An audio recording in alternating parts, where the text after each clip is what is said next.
Ruth, chapter 1. In the days when the judges ruled in Israel, a severe famine came upon the land. So a man from Bethlehem in Judah left his home and went to live in the country of Moab, taking his wife and 2 sons with him. The man's name was Elimelech, and his wife was Naomi. Their 2 sons were Mahlon and Chilion.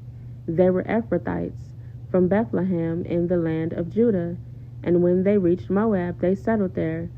Then Elimelech died, and Naomi was left with her 2 sons.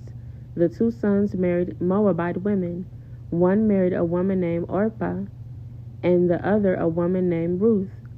But about 10 years later, both Mahlon and Chilion died. This left Naomi alone, without her 2 sons or her husband. Then Naomi heard in Moab that the Lord had blessed his people in Judah by giving them good crops again. So Naomi and her daughters-in-law got ready to leave Moab to return to her homeland. With her 2 daughters-in-law, she set out from the place where she had been living, and they took the road that would lead back to Judah.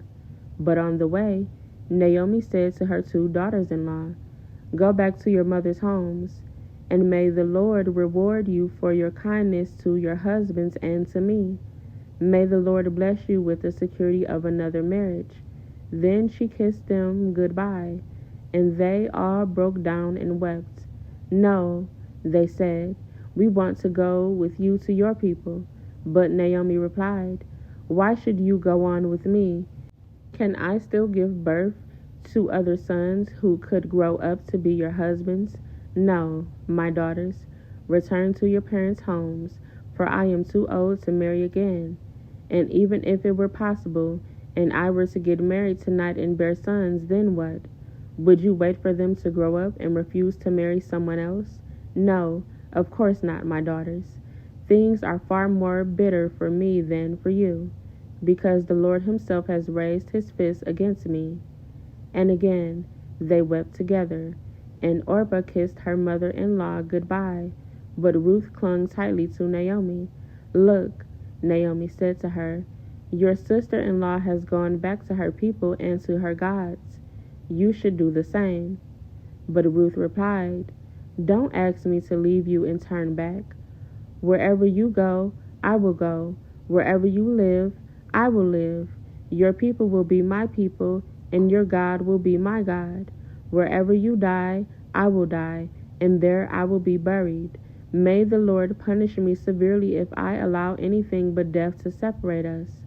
When Naomi saw that Ruth was determined to go with her, she said nothing more. So the 2 of them continued on their journey.